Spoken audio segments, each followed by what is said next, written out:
আসসালামু আলাইকুম। ব্যাংকটক চ্যানেলে আপনাদের সবাইকে স্বাগতম।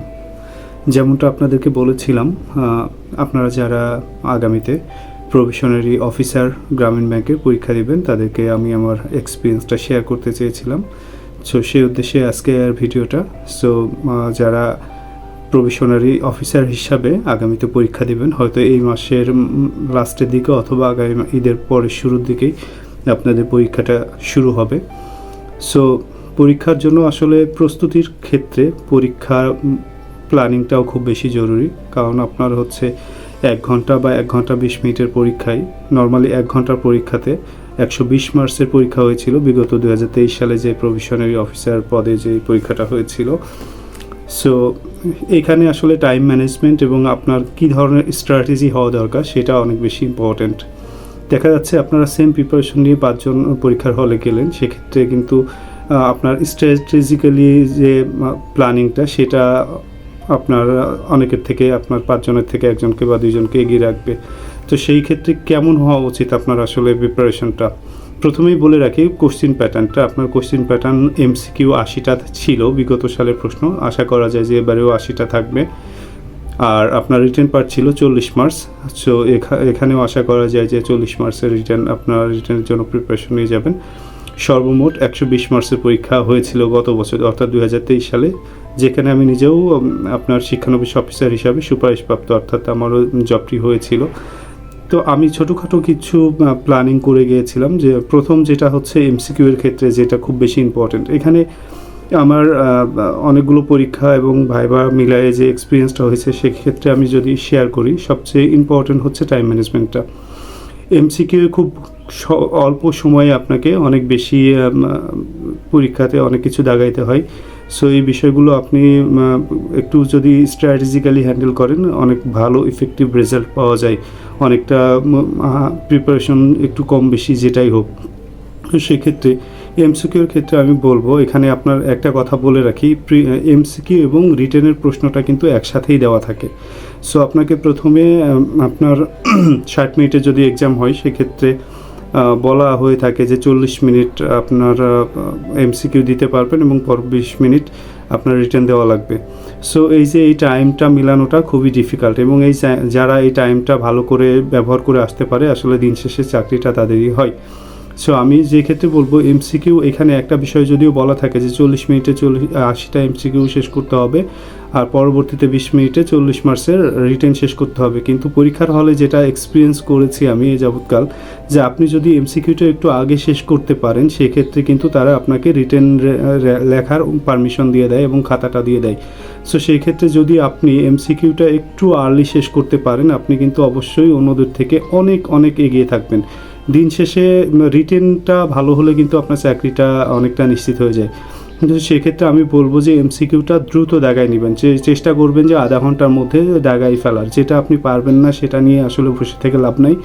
যদি নেগেটিভ মার্কস থাকে তাহলে সেটা অ্যাভয়েড করবেন, আর যদি নেগেটিভ মার্কস না থাকে তাহলে সব কিছুই দাগিয়ে আসবেন। নর্মালি যেটা হয় সেটা হচ্ছে গ্রামীণ ব্যাংকের শিক্ষানবিশ অফিসার পদে আপনার নেগেটিভ মার্কস থাকে -0.25 থাকে নেগেটিভ মার্কস।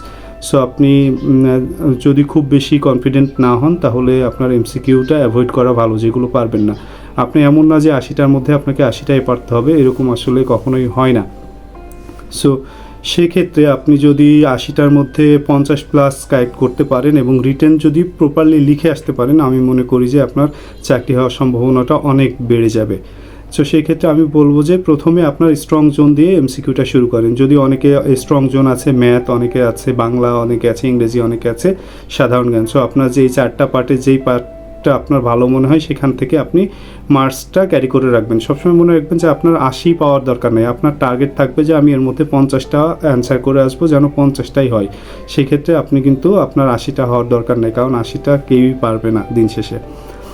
সো আপনি আপনার স্ট্রং জোন দিয়ে শুরু করবেন এবং কোনোভাবেই কোনো নার্ভাস না হয়ে টোটালি জাস্ট দাগাতে থাকবেন।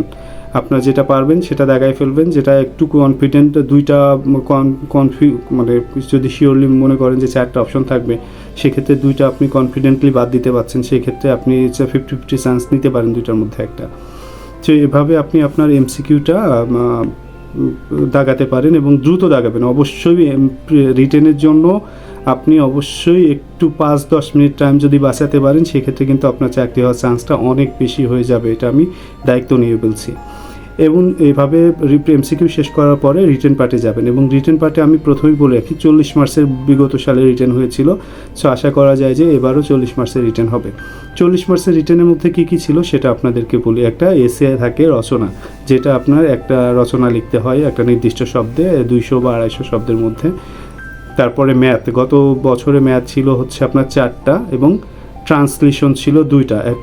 একটা হচ্ছে ইংলিশ থেকে বাংলা ট্রান্সলেশন করতে হতো, আর একটা হচ্ছে ইংলিশ থেকে বাংলা ট্রান্সলেশন। আপনারা ইতিমধ্যে হয়তো প্রশ্নগুলো দেখেছেন এবং সলভও করেছেন আমি আশা করি।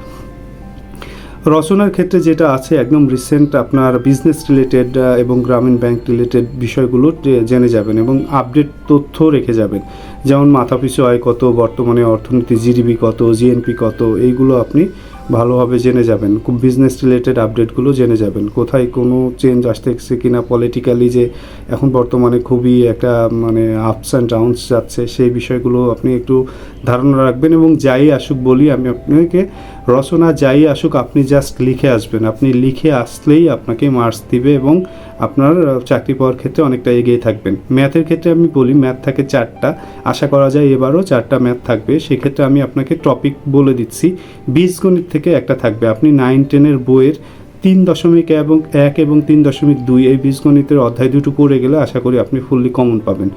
পরিমিতির ক্ষেত্রেও ঠিক, পরিমিতির যে 9-10 অধ্যায়টা আছে আপনি যদি সম্ভব হয় অথবা যে কোনো বই থেকে পরিমিতির একটা অধ্যায়টা শেষ করে যাবেন একটু ভালো করে। খুব বেশি জটিল কোনো কিছু আসে না, আপনার যেগুলো নর্মাল একেবারে মোটামুটি সেই ধরনেরই আসে, খুবই মানে সায়েন্টিফিক কোনো কিছু আসবে না, এই রকেট সায়েন্স কোনো কিছু আসবে না।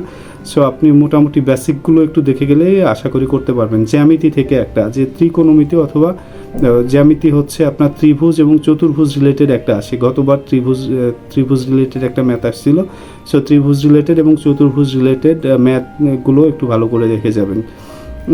এরপরে আসে হচ্ছে শতকরা থেকে একটা ম্যাথ আসে, সেই ক্ষেত্রে আমি বলবো শতকরার সাথে আপনারা সুদের অধ্যায়টা এবং কাজের যে অধ্যায় আছে এই 3টা অধ্যায় যদি আপনি কমপ্লিট করতে পারেন, আমি আশা করি যে মোটামুটি বেসিক ঠিক থাকলে আপনি করে আসতে পারবেন, কোনো ধরনের সমস্যা হবে না। আর যারা ম্যাথে আপনি যদি রিটেন শুরু করতে চান, আমি বলবো যে যদি ম্যাথ দিয়ে শুরু করতে পারেন, ম্যাথে কনফিডেন্ট থাকে, তাহলে অবশ্যই ম্যাথ দিয়ে শুরু করুন, কারণ ম্যাথ আপনার 4টা হওয়া মানে আপনার ফুল মার্কস, এখানে কোনো মার্কস কাটবে না। আপনি রচনা যতই ভালো করে লিখুন না কেন আপনার এখানে কিন্তু ফুল মার্কস কখনোই দেবে না, সর্বোচ্চ 60-70 মার্কস আপনি আশা করতে পারেন খুব ভালো লিখলেও। আর যারা খুব খারাপ লিখবে সেক্ষেত্রেও দেখা যাচ্ছে 40-50% মার্কস আপনি কাউন্ট হবে। ট্রান্সলেশনের ক্ষেত্রে আমি বলবো যে ট্রান্সলেশনটা আপনি আপনার মতো করে ফ্রি হ্যান্ড লেখা মতো লিখে আসেন, টেন্সটা ঠিক রাখেন, ঠিক রেখে সহজ ওয়ার্ড ইউজ করে আপনি ট্রান্সলেশনটা করে আসেন, বাংলা থেকে ইংলিশ এবং ইংলিশ থেকে বাংলায় 2টা থাকবে যেহেতু। সো এইটা আপনি অবশ্যই লিখে আসবেন। আবার যদি ম্যাথ যদি উইক পয়েন্ট হয় সেক্ষেত্রে আপনি ম্যাথটা একটু পরে করেন, আপনি দ্রুত সব কিছু লিখে ফেলে লাস্টে 15-20 মিনিট সময় রাখার চেষ্টা করুন, যাতে করে ম্যাথটাতে একটু বেশি সময় দিতে পারেন। একটু বেশি সময় দিলে কি হবে, আপনি দেখা যাচ্ছে ম্যাথটা হয়তো করতে পারবেন, 4টার মধ্যে 2-3টা করতে পারলেও অনেক বেশি এগিয়ে থাকবেন অন্যদের থেকে। সো এই ছিল টোটাল রিটেন গাইডলাইন্সটা। আর যদি আপনারা সবগুলো রিটেন লিখে আসতে পারেন, আমি খুবই কনফিডেন্ট যে আপনি ভাইবার জন্য ডাক পাবেন।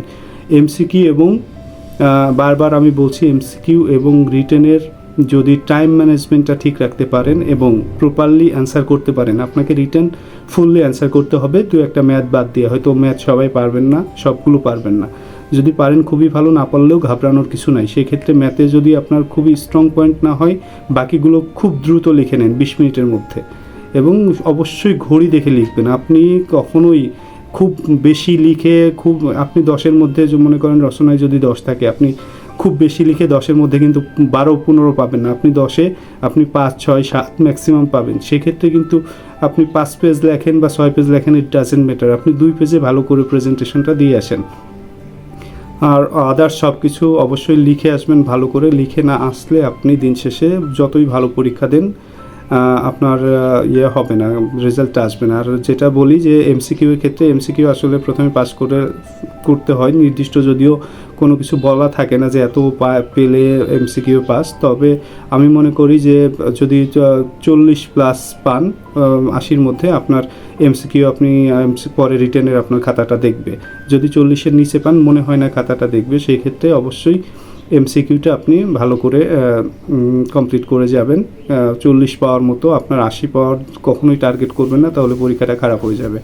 আপনি আপনার বেস্ট যেই জোনটা আপনার স্ট্রং জোন দিয়ে শুরু করেন এবং রিটেনটা আমি যেইভাবে বললাম সেভাবে চাইলে লিখতে পারেন যদি ভালো লাগে। আর আপনার যদি নিজের কোনো স্ট্র্যাটেজি থাকে সেই হিসাবেও আপনি লিখতে পারেন। তবে সে একটা বিষয় সবসময় মাথায় রাখবেন যে আপনাকে কিন্তু কমপ্লিট করে আসতে হবে।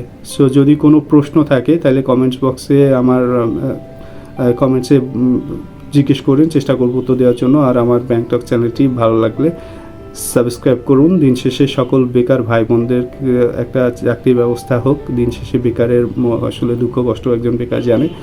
সো আপনাদের সবার জন্য শুভকামনা রইল, সবাই সুন্দর ও সুস্থ থাকুন। আসসালামু আলাইকুম।